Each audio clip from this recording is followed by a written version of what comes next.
ఏమీ పిల్ల, ఎవరే వాడు? నీ మొగుడే కదా, ఎక్కడికి పారిపోయాడు అన్నారు. అమ్మంది, అయ్యో తండ్రి, నువ్వు నాకు తండ్రి లాంటి వాడివి, నన్ను గద్దిస్తావెందుకయ్యా? పువ్వుల తోటలో విహరిద్దామని తీసుకొచ్చాడు, వచ్చాను. ఆయన ఎక్కడికి పారిపోయాడో నేనెక్కడ చెప్పగలనంది. ఆయన ఎక్కడ ఉంటాడన్నారు. ఎక్కడ ఉంటాడంటే ఏం చెప్పని, కొండలంతా ఉంటాడు, ప్రపంచమంతా ఉంటాడు. ఎంత గడుసుగా మాట్లాడేవే పిల్ల, అంతటా ఉంటాడా? కానీ నీ ఆయన్ని చూపించలేవా? ఎక్కడికి పోతాడు? చీకటిగా ఉంది కదా, నేను వృద్ధుణ్ణి అయిపోయాను. నిన్ను గుర్తుపడదామన్నా నువ్వెవరో గుర్తుపట్టలేకపోతున్నాను.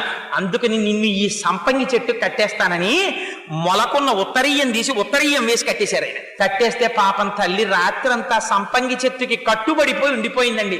ఏమా తల్లి కర్మ, ఆ తల్లి కనుబొమ్మ కదిలితే ఐశ్వర్యం వస్తుంది. అటువంటి తల్లిని ఉత్తరీయంతో కట్టేశారు అనంతాచార్య వారు. కట్టేస్తే తెల్లవారిపోయింది. గుడి తలుపులు తెరిచారు. తెరిచి లోపలికి వెళ్లేసరికి స్వర్ణ లక్ష్మి కనపడలేదు. కనపడకపోతే అర్చకులు తెల్లబోయారు. వెంకటేశ్వర స్వామి